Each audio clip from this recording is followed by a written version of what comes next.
आप देवगण के हैं, मनुष्य गण के हैं या राक्षस गण के हैं। जब विवाह के लिए आपका गुण मिलान किया जाता है तो उसमें 36 में से 6 गुण इसी बात पर निर्भर करते हैं। अब मैं स्वयं गुण मिलान को बहुत अधिक महत्व नहीं देता हूं पूरी कुंडली मिलान में, लेकिन गुण मिलान एक अनिवार्य प्रोसेस है और उसमें आपका गण देवगण है, राक्षस गण है या मनुष्य गण है, इसका बहुत महत्व है। तो आइए 3-4 वीडियोस की एक सीरीज बनाता हूं मैं, जिसमें मैं अच्छे से डिटेल में शास्त्रीय ढंग से बताऊंगा कि गण क्या है, इनका क्या महत्व है और इनके गुणधर्म डिसाइड कैसे होते हैं। सबसे पहली बात समझने वाली ये है कि जब हम कहते हैं कि आप देवगण के हैं या कोई राक्षस गण का है, तो इसका मतलब ये नहीं है कि वो देवता है या कोई व्यक्ति राक्षस है, बिल्कुल नहीं। आपके जन्म के समय चंद्रमा जिस नक्षत्र में होंगे, उस नक्षत्र के जो असाइंड देवता होंगे, उनका स्वभाव सात्विक है, राजसिक है या तामसिक है, इस बात से डिसाइड होगा कि आपका गण क्या है। 3 भागों में नक्षत्रों को बांटा गया था इसी आधार पर, देव, मनुष्य और राक्षस। तो चंद्र नक्षत्र ही डिसाइड करता है। वो गण असल में चंद्रमा के नक्षत्र का है। आश्लेषा नक्षत्र का गण है राक्षस, क्योंकि आश्लेषा नक्षत्र को असाइन किए गए हैं नाग देवता। नाग देवता आश्लेषा नक्षत्र के रूलर हैं, ठीक है। तो वो आप राक्षस नहीं है, आश्लेषा नक्षत्र भी राक्षस नहीं है। आश्लेषा नक्षत्र को रूल करने वाले देवता तमोगुणी हैं, इसीलिए आश्लेषा नक्षत्र को राक्षस गण कहा जाता है। और फिर अगर आपके जन्म के समय चंद्रमा आश्लेषा नक्षत्र में हो तो आपको भी राक्षस गण का कहा जाएगा। और अब जब कुंडली मिलान करेंगे तो समान गण वालों को उत्तम की कैटेगरी में रखते हैं और उन्हें पूरे पॉइंट्स मिलते हैं। और अगर एक ऊपर या एक नीचे का गण हो, जैसे कोई व्यक्ति देवगण का है, उसका मनुष्य गण से विवाह हो रहा हो, तो उसे मध्यम श्रेणी में कहेंगे। और अगर 2 डिफरेंस हो, जैसे कोई देवगण का हो और उसका राक्षस गण से विवाह करा जा रहा हो, तो उसे हीन श्रेणी में रहेंगे, उसमें 6 में से 0 पॉइंट्स मिलेंगे। तो ये कैलकुलेशन का सिंपल तरीका है। लेकिन आने वाले 3 वीडियोज में मैं आपको अच्छे से ये समझाऊंगा कि देवगण का अर्थ क्या होता है, मनुष्य गण का अर्थ क्या होता है और राक्षस गण का अर्थ क्या होता है, और कब कब किन किन सिचुएशंस में आपको एक्चुअली इसे कंसीडर करना है और कब कब कंसीडर नहीं करना है। तो आगे की जानकारी के लिए आप इस आईडी को फॉलो कर सकते हैं।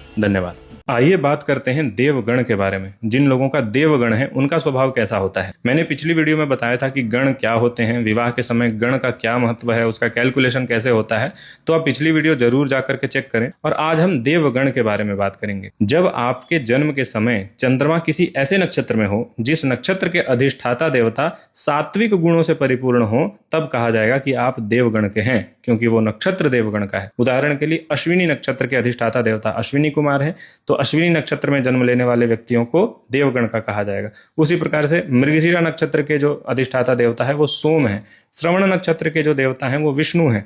तो इन नक्षत्रों के देवता सात्विक गुणों से परिपूर्ण है, इसलिए इन नक्षत्रों में जन्म लेने वाले को देवगण का कहा जाएगा। अब ऐसा जरूरी नहीं है कि जो देवगण का हो उसका स्वभाव सात्विक ही हो, लेकिन जनरली देवगण का होना स्वभाव में सात्विकता को ही बढ़ाता है। खास करके अगर आपकी कुंडली में सूर्य और गुरु की प्रधानता हो, सूर्य और गुरु बली हो, तो वो देव गुण वाले स्वभाव को और अधिक बढ़ाता है। और देव गुण वाला स्वभाव क्या है? स्वभाव में शांति होना, आपके अंदर शक्ति होते हुए भी अहिंसा का भाव होना, यानी कि आप लड़ाई कर सकते हैं उसके बाद भी पीस को चूज करना। इसीलिए ऐसे लोग कहे जाते हैं कि they are safe to marry. ऐसे लोग बहुत लड़ाई झगड़ा नहीं करते हैं, वायलेंस के बहुत कम योग होते हैं।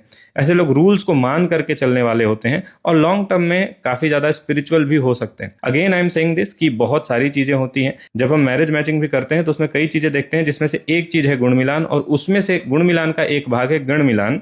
तो सारी चीजें इसी बात पर निर्भर नहीं करती है कि देवगण है या राक्षस गण है, लेकिन जनरली देवगण का स्वभाव यही है। और अगर आपकी कुंडली में देवगण है तो आपके सूर्य और गुरु कहाँ प्लेस्ड हैं आप कमेंट बॉक्स में बताइए, या फिर आपके जन्म का नक्षत्र क्या है ये बताइए, तब आपका गण कौन सा है मैं आपको बताऊंगा। और नेक्स्ट वीडियो हम मनुष्य गण पर बनाएंगे, तो आप उसके लिए फॉलो कर सकते हैं। धन्यवाद। लाइफ में सबसे ज्यादा प्रैक्टिकल मनुष्य गण वाले लोगों को कहा गया है। आज बात करते हैं जिन लोगों का मनुष्य गण है उनका स्वभाव कैसा होता है। मैंने पिछली वीडियो में देवगण के बारे में विस्तार से बात किया है, तो आप वो वीडियो भी चेकआउट कर सकते हैं। अब जिन लोगों का जन्म किसी ऐसे नक्षत्र में हो जिस नक्षत्र के अधिष्ठाता देवता राजसी गुणों से परिपूर्ण हो, उन्हें कहा जाएगा कि वे मनुष्य गुण के हैं और उनके अंदर भी राजसी गुणों का प्रादुर्भाव सबसे पहले होगा। उदाहरण के लिए उत्तराषाढ़ नक्षत्र के जो देवता हैं वो विश्व देवा हैं, वो राजसी गुणों से परिपूर्ण हैं। उत्तरा फाल्गुनी के जो देवता हैं वो अर्यमा हैं, अर्यमा भी राजसी गुणों से परिपूर्ण हैं।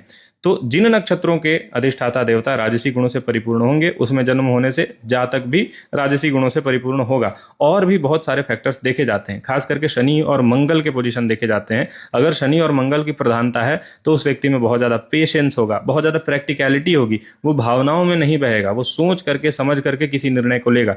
ना सात्विक गुण अधिक होंगे ना तामसिक गुण अधिक होंगे, पृथ्वी तत्व उनके अंदर सबसे ज्यादा बैलेंस्ड रहता है। तो ऐसे लोग भी कई बार सेफ टू मैरी कहे जाते हैं, लेकिन उनके अंदर एक्सट्रीम इमोशंस नहीं दिखते हैं। तो कई बार उनके साथ रिलेशनशिप्स या लॉन्ग टर्म रिलेशनशिप बोरिंग हो सकता है। तो अगर इस बात से किसी को चिंता ना हो कि रिलेशनशिप बोरिंग ना होने चाहिए, तो मनुष्य गण वाले लोग सबसे ज्यादा श्रेष्ठ हैं। कहा जाता है कि रोलर कोस्टर थोड़ी देर तक अच्छा लगता है, लेकिन अगर आपको लंबा रास्ता तय करना हो तो एक सीधी सड़क ही काम आती है। तो मनुष्य गण वाले लोग वैसी सीधी सड़क के समान है, जो बहुत ज्यादा एक्सट्रीम प्रेम भी नहीं दिखाएंगे, बहुत ज्यादा एक्सट्रीम एंगर भी नहीं दिखाएंगे। ज्यादातर वो प्रैक्टिकल स्वभाव वाले रहेंगे, खास करके अगर शनि और मंगल उनकी कुंडली में बैलेंस्ड है तो।